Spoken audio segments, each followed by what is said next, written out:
So we're going to be explaining the rubric. Some of the key terms we wanted to go into firstly before we started. Textual integrity. So this is the unity of the text and the coherent use of language and form to create a constructed and integrated meaning. Also context is the time frame which the text is conceived within, and the interpretations, perceptions and values of the text of the audience is the response of the reader after reading the text. So Leader and the Swan. The structure of this poem is a patriarchan sonnet, and it's written during the midst of the Irish Civil War, which alludes to many different interpretations, such as the mythological, religious, political, and it explores the notion of violent subjugation. This is evident in the use of vague symbolism of Zeus as a swan. So this delves into the notion of colonial domination, and the phallocentric nature of Zeus's rape of Leda results in the birth of Helen of Troy and the subsequent downfall of the Trojan Empire. This allusion metaphorically represents England's political, social and cultural oppression by Ireland, and this can also be seen as an allegory. It consolidates the construction of the text, adhering to textual integrity, and also it adheres to textual integrity as it shows the contextual influence Yeats faced at the time and further fortifies an integrated meaning of the text. Through this, one can surmise that the text is reflective of the subjugation of Ireland at the time.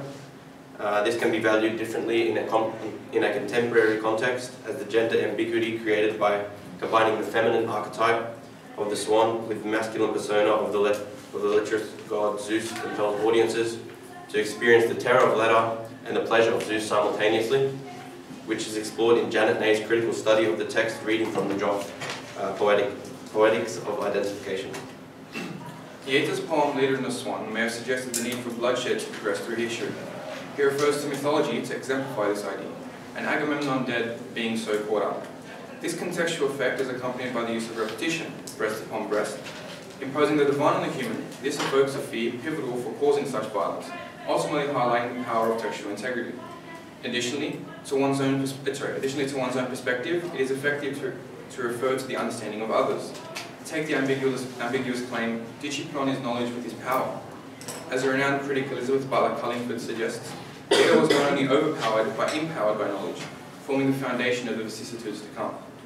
Critic Maria Rita Drummond Viana expresses a phallic view of the poem in her critical essay, Violence and Violation, suggesting Leader's loosening thighs allowed entrance for the feathered glory, offering no outcry of rape or significant struggle. Here, Yeats may have allegorically read the suspicion that Ireland accepted their outcome, depicting the destructive result of subjugation. Conclusively, it can be seen that through the value of context, as well as both personal and external interpretations, one can extend their analysis of Yeats' Leader and the Swan. So now look at Easter 1916. So the structure of this poem was, it uses iambic and iambic tetrameter and iambic trimeter with the AB rhyme scheme, and this was written during the Easter risings that occurred, and is a response towards the failed uprisings of the Irish nationalists who fought against the British government who were oppressing them at the time, which eventually resulted in a bloodbath, and explores sacrifice and the immortalizing of those who sacrificed their lives for this cause.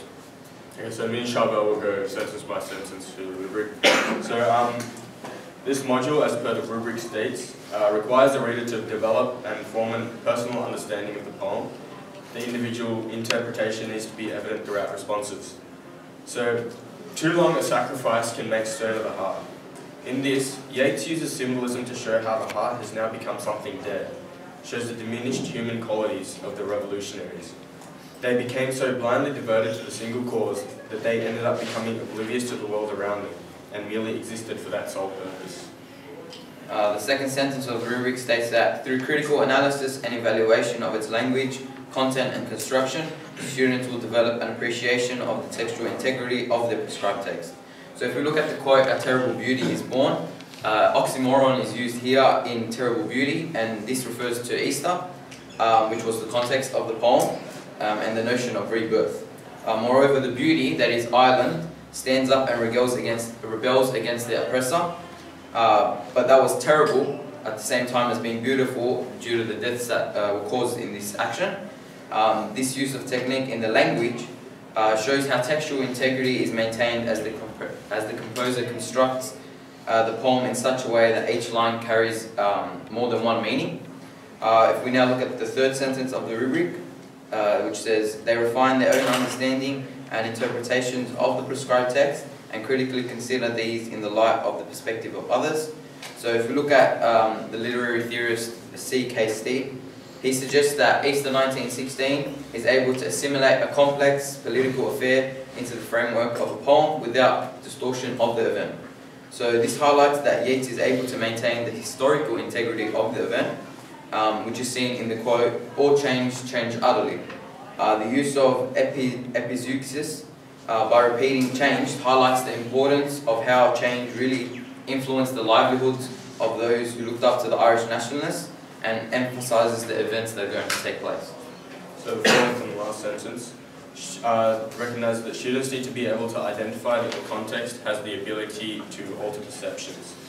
So as Charbel highlighted earlier, a terrible beauty is born, oxymoron, and it's a paradoxical concept which is introduced by Yeats to demonstrate the consequences of the uprising. As he highlighted earlier, it's beauty because of the pride in the country and the freedom which came as a result. It was terrible, which was derived due to the loss of human life, sacrifice and bloodshed, which was needed for this beauty to come about. To a modern audience, that would be the interpretation as one could see the events of history and their effects through time. However, in the context in which the poem was written, I believe it was 1916, sorry, it would you wouldn't be able to see the effects as clearly. So many readers would reflect on the line, was it needless death after all? Yep, so within the monk school children, the poem has an octavo rima structure, eight stanzas with 8 lines. Within this poem, Yeats reflects on the worth and impact of his life.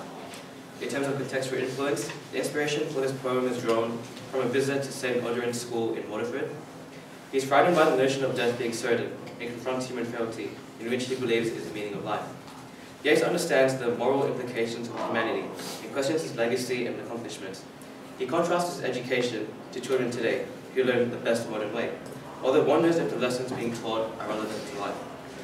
Critic Frank Komodo indicates that children of the kind he sees before him remind him of the great image of a lady who was all they could not hope to be, a daughter of imagination, not of memory. Moreover, Yeats foreshadows the children with the same ladder-like innocence, or a Lydian body, who are to be stripped of their purity. The poem also hints at a direct admiration for Maud Gonne. However, his agonizing views indicate that Maud will transition from youthful purity into a fit of grief or rage. Yeats also comments on the works of ancient thinkers, which emphasize his questions on the value of life, and ultimately avoiding aging and death. The practice knowledge created by these philosophers still remain relevant today, yet the mortality was a limitation.